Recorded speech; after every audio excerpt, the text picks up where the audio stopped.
Hello everyone, my self DP Singh the fundamental Baba channel में आपका स्वागत है।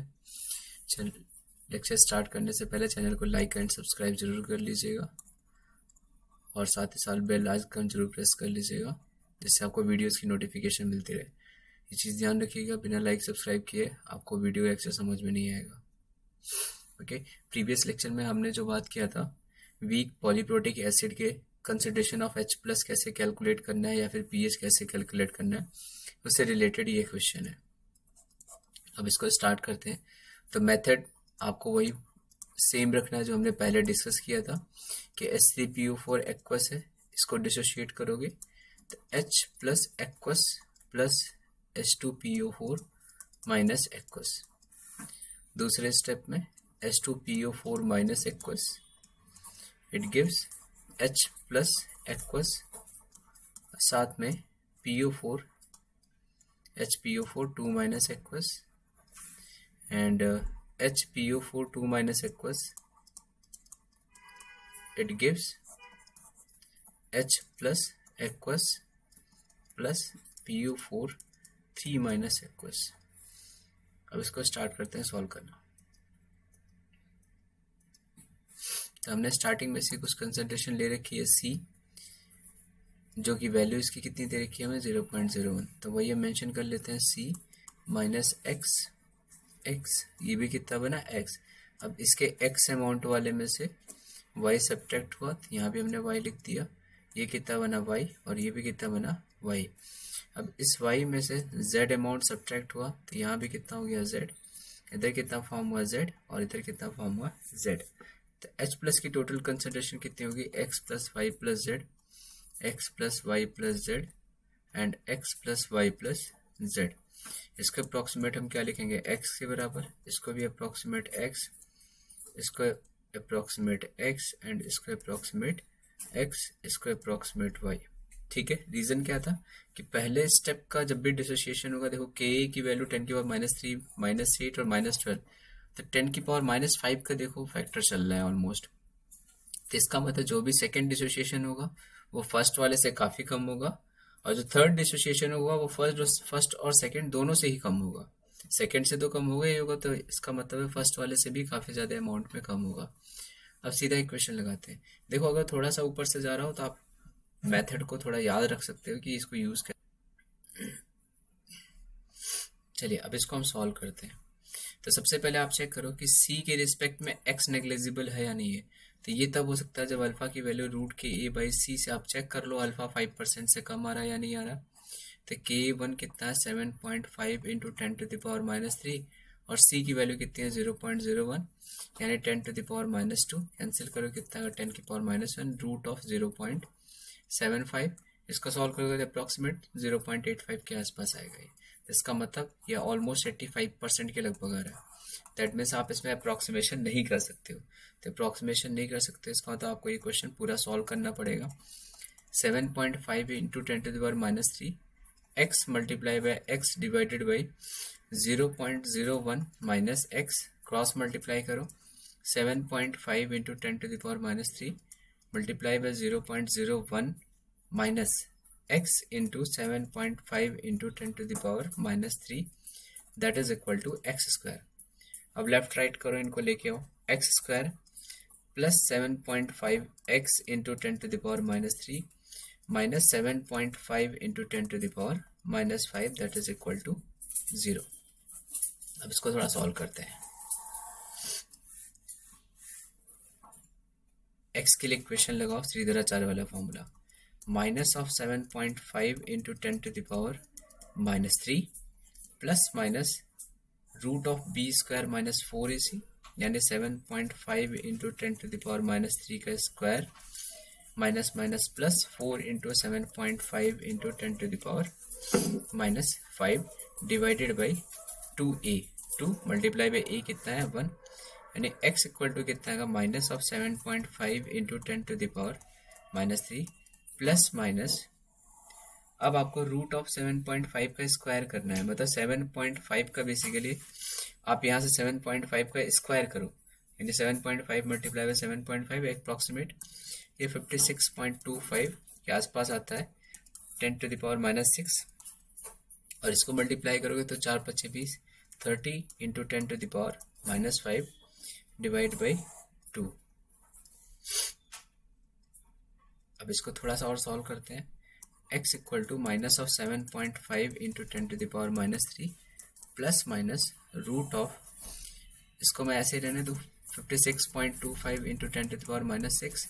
इसको थोड़ा चेंज कर देता हूँ, 300 इंटू 10 टू द पावर -6 लिख देता हूँ, रूट सॉल्व करने में आसानी होगी। तो x की वैल्यू कितनी है, -7.5 into 10 to the power -3 plus minus, यहाँ 10 की पावर -6 कॉमन लोगे तो बाहर कितना देगा, 10 की पावर -3, 356.25 डिवाइडेड बाई 2। ओके, अब इसका रूट अगर आप निकालो 356.25 का तो 325 होता है, तो ये अप्रॉक्सीमेट आएगा आपका 19 के आसपास आएगा, 18.85 ले लेते हैं, -7.5 into 10 to the power -3 plus minus 18.85 into 10 to the power -3 divided by 2। अब इसमें माइनस वाला तो ले नहीं सकते, x माइनस में आएगा नहीं, तो यहाँ से आप सिर्फ कौन सी वाली वैल्यू ले लो, पॉजिटिव वाली ने, x equal to -7.5 into 10 to the power -3 plus 18.85 into 10 to the power -3 divided by 2, यानी x की वैल्यू कितनी आई, तो 18 में से 7 क्या है 11, 11.35 into 10 to the power -3 divide by 2। अब 11.35 को 2 से अगर आप डिवाइड कर दो तो आपके पास वैल्यू आ जाएगी approximate 5.67 into 10 to the power -3। ये हमारे लिए x की वैल्यू आ गई। अगर आपसे यहाँ पे ही सिर्फ सिंपल pH पूछा होता तो हम यहाँ से सीधा आंसर दे देते, pH इक्वल टू क्या आएगा हमारा, concentration of H plus that is equal to 5.67 into 10 to the power -3 pH निकालना। तो कंसंट्रेशन ऑफ H प्लस हमको पता है, तो pH का फॉर्मूला क्या आएगा, सॉरी मैंने गलत लिख दिया, pH का फॉर्मूला आएगा minus of log base 10 concentration of H plus. अब इसको मैंने कंसंट्रेशन ऑफ H प्लस सीधा कैसे कह दिया, तो देखो ऊपर आप इक्वेशन में देखो आपको दिख जाएगा, वहाँ मैंने क्या लिखा हुआ है कि कंसंट्रेशन ऑफ H प्लस कितना है, सिंपल x के बराबर है। तो आप यहाँ से मैंने सीधा लिख दिया कि वो pH की वैल्यू जितना आपके पास H प्लस की कंसंट्रेशन आई है, आप सीधा वो लिख करके आप सॉल्व कर सकते हो। अब इसको वैल्यू पुट करके सॉल्व करो, तो 5 minus of log base 10 5.67 into 10 to the power -3 and 3 minus log base 10 5.67, तो log 5 होता है 0.7 और log 6 होता है 0.78, तो इसके बीच का कोई वैल्यू होगा, तो मैं एज्यूम कर लेता हूँ 3 माइनस 0.73 के आसपास, तो आपके पास आंसर क्या आ जाएगा 2.27 pH आपका आ गया। ठीक है, अब बाकी जो वैल्यूज पूछी हैं उनके बारे में बात करते हैं। बाकी आपसे क्या क्या पूछा है, concentration of HPO4 minus HPO42 minus, ये सारी वैल्यूज हमसे पूछी गई है। देखिए आपसे क्वेश्चन में क्या क्या पूछा है, H2PO4 minus PO43 minus HPO42 minus. तो स्टार्ट करते हैं आप निकालना।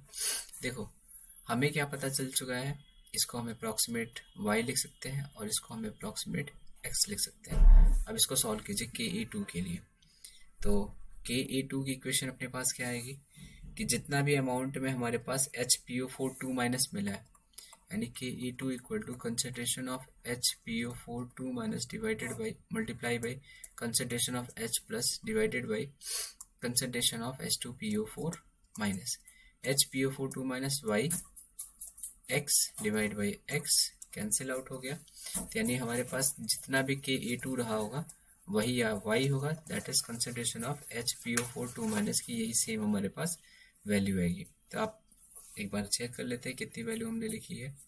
तो हमने वैल्यू लिखा था 2 इंटू 10 की पावर -8, यानी कंसंट्रेशन ऑफ HPO42 माइनस अपने पास कितना आएगा 2 इंटू 10 टू द पावर -8 के बराबर आएगा।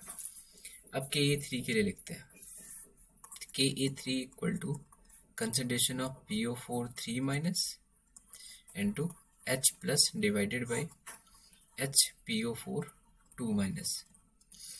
तो PO43 माइनस की कंसंट्रेशन अपने को नहीं पता थी, हमने Z मेंशन कर रखा है, x डिवाइडेड बाई, यहाँ y माइनस जेड था तो यहाँ y पुट कर दिया, दैट इज इक्वल टू, अब k3 की अगर हम वैल्यू देखें वो हमें दे रखा है 10⁻⁻12, तो ये वैल्यू हम पुट कर लेते हैं 10⁻⁻12, that is equal to z अपने को नहीं पता है, x लेकिन मालूम है कितना है 5.67 इंटू 10⁻⁻3, और y अपने को पता है कितना है 2 इंटू 10⁻⁻8, ये 12 है। इसको सॉल्व करो तो यहाँ सॉल्व 10⁻⁻5, दैट मीन्स z अपने पास कितना आएगा 2 इंटू 10⁻⁻17 डिवाइड बाई 5.67 इसका आंसर। चलिए नेक्स्ट हमारा टॉपिक है common ion effect. Common ion effect तभी लगता है जब हमारे एक वीक इलेक्ट्रोलाइट एक स्ट्रॉन्ग इलेक्ट्रोलाइट मिक्स कर दिया हो और उसमें हमारे पास कम से कम एक आयन ऐसा हो जो कॉमन हो, ठीक है, उस केस में लगेगा। जैसे मान लो हमने एक एसिड लिया HCl, तो ये स्ट्रॉन्ग इलेक्ट्रोलाइट है, तो ये H प्लस साथ में Cl माइनस में डिसोशिएट हो जाएगा। लेकिन जब हम लेंगे CH3COOH, तो ये वीक इलेक्ट्रोलाइट है, तो CH3COO माइनस और साथ में H प्लस, दोनों को अगर मैं मिक्स कर दूं तो देखो ये डिसोशिएट होके क्या देगा H प्लस, ये डिसोशिएट होकर के क्या देगा H प्लस, तो दोनों में एक कॉमन आयन है, ये हमारा स्ट्रॉन्ग इलेक्ट्रोलाइट है और इधर वाला हमारा क्या है वीक इलेक्ट्रोलाइट है। अब मान लो एक सॉल्यूशन में तुमने इसको डिसॉल्व किया दोनों लेकर के, तो HCl भी है और CH3COOH भी है, तो इस सॉल्यूशन में क्या क्या मिलेगा H प्लस किसका HCl से और H प्लस इसका और H प्लस साथ में CH3COO माइनस। अब इसको दिक्कत होगी, दिक्कत क्यों होगी, क्योंकि ये स्ट्रॉन्ग इलेक्ट्रोलाइट है, ये concentration of H plus solution में दे दिया, ये भी H प्लस दे रहा है, अभी CH3COOH कंफ्यूज हो जाएगा। कंफ्यूजन का मतलब अब ऑब्वियस सी बात है H प्लस पे ठप्पा तो लगा नहीं है कि किसने दिया है, तो अगर ओवरऑल सोल्यूशन में H प्लस काउंट करोगे तो हमने पहले भी कहा था कि अगर ये X अमाउंट ऑफ दे रहा है ये Y अमाउंट दे रहा है तो दोनों जगह आप उनके अमाउंट आपस में ऐड कर दोगे, तो यानी अब CH3COOH को क्या लगेगा कि यार मैंने दिया तो Y अमाउंट था, ये टोटल X प्लस Y हो गया, इसका तो गलत दे दिया, तो गलत दे दिया तो क्या करेगा अपनी रिएक्शन को बैकवर्ड डायरेक्शन में शिफ्ट करने लगेगा। तब ये पढ़ा होगा आपने ली चैटले प्रिंसिपल में कि जब भी अगर प्रोडक्ट की कंसेंट्रेशन इंक्रीज होती है तो रिएक्शन किधर मूव करती है बैकवर्ड डायरेक्शन में, तो यहाँ भी रिएक्टेड प्रोडक्ट की कंसेंट्रेशन क्या है, जितना CH3COOH को अकेले देना चाहिए था, जब इसने वापस से अपना H प्लस देखा तो पहले के कंपैरिजन में ज्यादा लगा, तो उस ज्यादा को कम करने के लिए किधर मूव करने लग जाएगा बैकवर्ड डायरेक्शन में शिफ्ट होने लग जाएगा। इसी को हम कहते हैं कॉमन आयन इफेक्ट। ये इलेक्ट्रोलाइट पे भी लग सकता है, मान लो मैंने एक इलेक्ट्रोलाइट ले लिया AB, ये स्ट्रॉन्ग इलेक्ट्रोलाइट है, हालांकि एसिड बेस भी इलेक्ट्रोलाइट ही होते हैं, तो ये AB है, तो ये A प्लस और साथ में B माइनस में टूट गया, फिर हमने ले लिया BC एक्वस और ये वीक इलेक्ट्रोलाइट है, तो B प्लस और B माइनस और C पॉजिटिव में ब्रेक हो गया। इसको उल्टा लिख लेता हूँ मैं, क्योंकि कटायन पहले लिखा जाता है एनायन बाद में लिखा जाता है, तो इसको मैं ऐसे लिखता हूँ CB, तो B माइनस और C प्लस में हमें मिल गया। अब देखो इसको मैंने कंसीडर कर लिया ये वीक इलेक्ट्रोलाइट, अब यहाँ भी हमारा कॉमन आयन इफेक्ट लगेगा, तो कॉमन आयन इफेक्ट लगेगा तो इसकी वजह से ये वाली रिएक्शन क्या जाएगी बैकवर्ड डायरेक्शन में जाएगी, ठीक। अब इसको मैं हम लोग डेरिवेशन के थ्रू समझ लेते हैं हमें करना क्या रहेगा। जैसे हमने लिया मान लो HCl, कुछ कंसेंट्रेशन इसकी रख ली C, इसको डिसोशिएट किया H प्लस साथ में Cl माइनस, तो 1 माइनस अल्फा 1 इधर से कितना, सॉरी इसके लिए तो कुछ होगा ही नहीं, इसमें तो जो भी कंसेंट्रेशन हम लेंगे वो सबका सब डिसोशिएट हो जाएगा। इसकी कंसेंट्रेशन C1 लिया तो ये भी अपने को मिलेगा C1 और ये भी मिलेगा C1। अब CH3COOH है, ये वीक इलेक्ट्रोलाइट है, इसको डिसोशिएट करोगे तो ये CH3COO माइनस और साथ में H प्लस में ब्रेक होगा। यहाँ हमने कंसेंट्रेशन ली C2, तो इसमें से डिसोशिएट हुआ अल्फा, यहाँ अपने को मिला C2 अल्फा और यहाँ भी मिल गया C2 अल्फा, तो कॉमन आयन इफेक्ट लगाओगे एक ही सोल्यूशन में, तो जितनी यहाँ पे H प्लस की कंसेंट्रेशन कितनी हुई C1 प्लस C2 अल्फा, यहाँ कितनी हुई C2 अल्फा प्लस C1, तो हम ये कंसीडर कर लेते हैं कि जो भी H प्लस आया है वो टोटल अमाउंट सबका सब किसकी वजह से रहा होगा, स्ट्रॉन्ग इलेक्ट्रोलाइट की वजह से रहा होगा। तो ये बोर्ड और नीट के एग्जाम में चल जाता है, IIT वाले एग्जाम में एडवांस में थोड़ा दिक्कत करेगा, ये आपको चेक करना रहेगा, तो वो अभी हम चेक करके देख लेंगे। तो अब Ka की इक्वेशन लगाओगे अगर CH3CWH के लिए, तो आप क्या लिखोगे, concentration of CH3CW minus multiply by H plus divided by concentration of CH3CWH। अब CH3CW माइनस की concentration C2 into alpha, H plus की कंसंट्रेशन तो वो C1 के बराबर divide by C2 into 1 minus alpha. Alpha हम नेग्लिजिबल कंसीडर कर लेते हैं, मतलब लेस देन 1 मान लेते हैं। अगर लेस देन 1 कंसीडर C2 से C2 कैंसिल, यानी कितना आया alpha 1 into C, that is Ka of CH3CWH। आप यहाँ से अल्फा चेक कर लो Ka अपॉन C1 से। अगर अल्फा की वैल्यू 5% से कम आई तब तो ये अप्रॉक्सीमेशन करेक्ट है, अगर 5% से कम नहीं आई तो यहाँ अप्रॉक्सीमेशन आपका इनकरेक्ट है, आपको दोबारा सॉल्व करना पड़ेगा और उसी के अकॉर्डिंग आपको यहाँ पर जो हमने यहाँ कंसीडर किया था उसको भी क्रॉस चेक करना पड़ेगा, ये रिजेक्ट हो सकता है या नहीं। तभी एक क्वेश्चन में हम लोग देख लेंगे, अलग से एडवांस के उस क्वेश्चन का मैं वीडियो बना दूंगा। अभी एक सिंपल सा क्वेश्चन लेते हैं और इसको समझते हैं। चलिए पहले हम NH4OH के लिए सॉल्व करते हैं, जो 0.1 मोलर कंसंट्रेशन हमने लिया है। तो 0.1 इंटू 1 माइनस अल्फा, तो अपने को मिलेगा NH4 प्लस साथ में OH माइनस, तो ये अपने को मिलेगा 0.1 अल्फा और ये भी मिलेगा अपने को 0.1 अल्फा। अब सॉरी Kb की वैल्यू बेटा आपको गिवन है 1.8 into 10 to the power minus 5। तो Kb की इक्वेशन लगाइए 1.8 into 10 to the power minus 5 that is equal to 0.1 alpha divide by 0.1 into 1 minus alpha. तो 0.1 से 1 कैंसिल, अल्फा की वैल्यू आप लेस देन 1 कंसीडर कर लीजिए। तो 1.8 into 10 to the power minus 5 that is equal to 0.1 into alpha upon 1। Alpha अपने पास कितना गया अल्फा स्क्वायर, तो अपने पास कितना 1.8 into 10 to the power minus 4। Alpha की वैल्यू कितनी आई 1.34 इंटू 10 की पावर माइनस 2 के आसपास। तो ये देखिए 5% से कम है, इसका मतलब अपना अप्रॉक्सीमेशन यहाँ जो हमने किया था ये करेक्ट है। और हमसे पूछा क्या है, concentration of each species in equilibrium, यानी NH4 प्लस और OH माइनस की कंसंट्रेशन अपने से पूछा है। तो NH4 प्लस की concentration 0.1 into alpha that is 1.34 into 10 की पावर माइनस 2, यानी 1.34 इंटू 10 की power minus 3 answer for NH4 plus. और OH माइनस के लिए अगर निकालोगे तो 0.1 into 1.34 into 10 to the power minus 2, again 1.34 into 10 की पावर माइनस 3। ठीक है, अब सेकेंड पार्ट पे आते हैं। सेकेंड पार्ट में देखिए हमसे क्या कहा हुआ है 5.35 ग्राम हमने NH4Cl लिया है। तो पहले इसके नंबर ऑफ मोल्स कैलकुलेट कर लेते हैं। तो NH4Cl का मोलर मास होता है 53.5 ग्राम। The number of moles of NH4Cl that is equal to 5.35 upon 53.5 यानी 0.1 मोल। तो कंसंट्रेशन अगर कंसीडर करोगे तो 1 लीटर का सोल्यूशन अपने से बोला था, यानी मोलरिटी कितनी आ जाएगी इसकी 0.1 मोलर आएगा। अब इसको सॉल्व करते हैं। देखो ये हमारा वीक इलेक्ट्रोलाइट से डिराइव हुआ है NH4OH और HCl के मिक्सचर से, तो ये स्ट्रॉन्ग इलेक्ट्रोलाइट है हमारा। ठीक है, अब इनको जब डिसोशिएट करोगे तो ये डिसोशिएट होंगे NH4 प्लस साथ में Cl minus.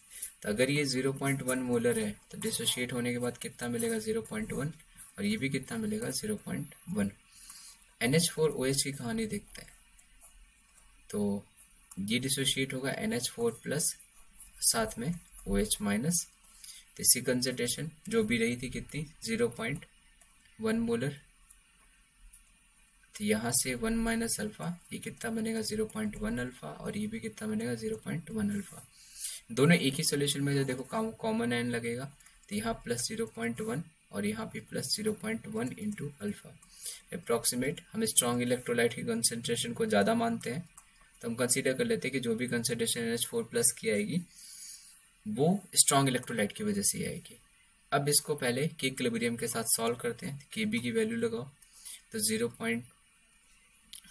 1.8 into 10 to the power minus 5 that is equal to concentration of NH4 plus यानी 0.1 कंसंट्रेशन ऑफ OH माइनस, तो concentration of NH4 plus into concentration of OH minus divide by concentration of NH4OH। तो एक approximation alpha less than 1 है, तो put करते हैं value 0.1 into alpha और 0.1 into 1 minus alpha. Approximate अगर सॉल्व करके आप इसे लिखोगे तो ये आएगा 0.1 से 0.1 कैंसिल, तो 0.1 इंटू अल्फ़ा के बराबर, जो कि वैल्यू है 1.8 इंटू 10 की पावर माइनस 5 के बराबर। तो अल्फ़ा अपने पास आएगा 1.8 इंटू 10 की पावर माइनस 4। तो जो हमें रिक्वायर्ड था वही आया है, तो इसका मतलब ये आंसर आपका करेक्ट है। अब आपसे पूछा क्या क्या है, तो NH4 प्लस की कंसंट्रेशन कितनी आएगी, तो अल्फ़ा नेग्लिजिबल है तो answer 0.1। Concentration of OH minus कितना आएगा, तो 0.1 इंटू अल्फ़ा यानी 0.1 into 1.8 into 10 to the power minus 4, that is 1.8 into 10 to the power minus 5। और कंसंट्रेशन ऑफ Cl माइनस, तो वो अपने पास पहले से 0.1